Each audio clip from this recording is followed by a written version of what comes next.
আহমাদুহু ওয়া নুসাল্লি আলা রাসূলিহিল কারীম, আম্মা বাদ।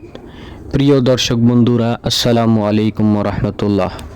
প্রতিদিনের মতো আজকেও আপনাদের মাঝে নতুন একটি স্বপ্নের ব্যাখ্যা নিয়ে উপস্থিত হলাম। তা হলো আল্লামা শিরিন রহমাতুল্লাহি আলাইহির বইয়ের থেকে নেওয়া নতুন একটি স্বপ্নের ব্যাখ্যা, যেটি হলো মৃত্যু ব্যক্তিকে স্বপ্নে দেখলে আপনাদের সাথে কি কি ঘটতে পারে, তাদের সাথে সাক্ষাৎ করলে আপনাদের সাথে কি কি ঘটতে পারে তা নিয়ে বিস্তারিত আলোচনা। তাই স্বপ্নের ব্যাখ্যাটি সকলের জন্য জানা খুবই জরুরি। স্বপ্নের ব্যাখ্যাটি সকলেই মনোযোগ সহকারে দেখবেন আশা করি। যদি কোনো ব্যক্তি স্বপ্নে কোনো মৃত্যু ব্যক্তিকে হাসতে দেখে এবং পরে আবার কাঁদতে দেখে, তবে এটা এই ইঙ্গিত করে যে সে মুসলমান হিসাবে মৃত্যুবরণ করে নাই। আর যদি মৃত্যু ব্যক্তির চেহারা স্বপ্নের ভিতরে কালো দেখে, তবে এটাও তার কুফুরির অবস্থায় মৃত্যুর ইঙ্গিত করে। যেহেতু মহান আল্লাহ তাআলা বলেন সূরা আল ইমরানের 106 নম্বর আয়াতে, যাদের চেহারা কালো হবে তাদেরকে জিজ্ঞেস করা হবে, তোমরা কি ঈমান আনার পর কুফরি করেছিলে? যদি কোনো ব্যক্তি স্বপ্নে মৃত্যু ব্যক্তিকে ব্যস্ত বা ক্লান্ত অবস্থায় দেখে, তবে এটা ওই ব্যস্ততা বা ক্লান্তির আলামত যাতে সে লিপ্ত রয়েছে। এমনিভাবে যদি কোনো ব্যক্তি স্বপ্নে তার পিতামাতাকে মৃত্যুর পর জীবিত দেখে, তবে উল্লেখিত ফলাফল লাভ করবে, কেননা বাবা মায়ের তুলনায় বেশি স্বয়ংক্রিয় ও শক্তিশালী। যদি কোনো ব্যক্তি স্বপ্নে তার দাদা দাদিকে মৃত্যুর পর জীবিত দেখে, তবে এটা তার সৌভাগ্যের জীবন ও সফলতার প্রতি ইঙ্গিত করে। আর যদি কোনো ব্যক্তি স্বপ্নে তার মাকে মৃত্যুর পর জীবিত দেখে, তবে সে চিন্তা ও দুঃখ কষ্টে লিপ্ত আছে, তা দূরীভূত হয়ে আনন্দ ও সফলতা লাভ করবে, এটার ইঙ্গিত বোঝায়।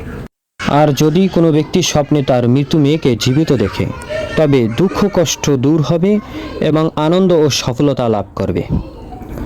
আর যদি কোনো ব্যক্তি স্বপ্নে তার মৃত্যু ছেলেকে জীবিত দেখে, তবে এমন দিক হতে তার শত্রু তৈরি হবে যা সে ধারণাও করতে পারবে না। আর যদি কোনো ব্যক্তি স্বপ্নে তার মৃত্যু বোনকে জীবিত দেখে, তবে তার কোনো হারানো লোক বিদেশ সফর হতে ফিরে আসবে এবং আনন্দ লাভ করবে। যদি কোনো ব্যক্তি তার মৃত্যু ভাইকে জীবিত দেখে, তবে দুর্বলতার পর শক্তি অর্জন করবে। যদি কোনো ব্যক্তি স্বপ্নে মহিলাদের কাপড় সাদা দেখে, তবে ধর্মীয় বিষয়ে আশা আশঙ্কা পূরণ হবে। আর যদি কাপড়টা কালো দেখে, তবে গান বাদ্য জাতীয় আশা তার পূরণ হবে। আর যদি পুরাতন ছেঁড়া ফাটা কাপড় স্বপ্নে দেখে, তবে দরিদ্রতা ও চিন্তার ভিতরে সে লিপ্ত হয়ে যাবে। আর যদি ময়লাযুক্ত কাপড় স্বপ্নে দেখে, তবে গুনাহের ভিতরে লিপ্ত হবে। যদি কোনো ব্যক্তি স্বপ্নে মৃত্যু ব্যক্তিকে ঘুমন্ত অবস্থায় দেখে, তবে এটা তার পরকালের আরাম আয়েশের প্রতি ইঙ্গিত করে। যদি কোনো ব্যক্তি স্বপ্নে মৃত্যু ব্যক্তির সাথে একই বিছানায় শুইতে দেখে, তবে সে দীর্ঘজীবী হবে। আর যদি কোনো ব্যক্তি স্বপ্নে মৃত্যু ব্যক্তিকে জীবিতদের ইমামতি করতে দেখে, তবে তাদের হায়াত কমে যাবে, কেননা তারা মৃত্যুর অনুসরণ করেছে। যদি কোনো ব্যক্তি স্বপ্নে তার মৃত্যু মামা বা খালাকে জীবিত দেখে, তবে যা কিছু তার হাতছাড়া হারিয়ে গিয়েছিল, তা আবার নতুন করে ফিরে আসবে। আর যদি কোনো ব্যক্তি মৃত্যু ব্যক্তিকে জীবিত করতে দেখে, তবে তার হাতে কোনো কাফের মুসলমান হবে অথবা কোনো ফাসিক তওবা করবে। প্রিয় বন্ধুরা, আজকে মৃত্যু ব্যক্তিদেরকে নিয়ে স্বপ্নের ব্যাখ্যা এই পর্যন্তই।